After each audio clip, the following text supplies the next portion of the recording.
I was very big into the off-road scene, so whenever it rained, that was our time to go play in the mud, try to get stuck. But the thing that I can say that I enjoy the most is enjoying the scenery, what Mother Nature and God gives to us. I look back and go, wow, this is what the Old West used to be like. Like these guys used to travel by foot or horse and wagon. It took them months and months to get across from point A to point B, seeing the different terrains and the different seasons and the colors.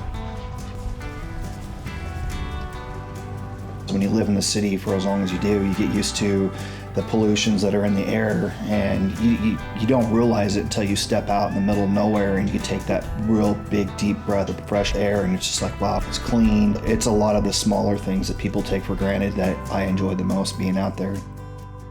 A lot of overlanders think they got to do the most toughest and most difficult trails out there, and it's not all about that. Don't get me wrong, I like to push the Tiguan just because I like to prove a point that it can do it. And that's the fun part about the build, is a lot of people are like, what is that thing doing on this trail? And they're seeing it happen, and they get down and they're like, okay, you just turned me from a non-believer and turned me into a believer. Like, that thing's so cool to see it do that.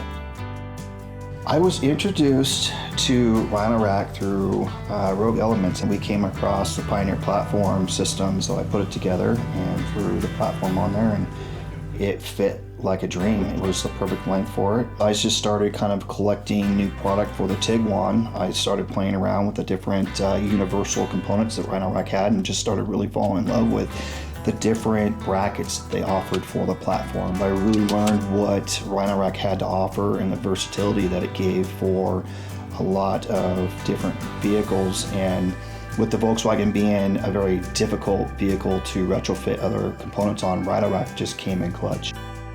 So I had some friends in Denver that had Bruno, and she was talking about taking it to an animal shelter. I was like, I can't let this poor dog go through that. You know, I'll take him and try to find him a good home.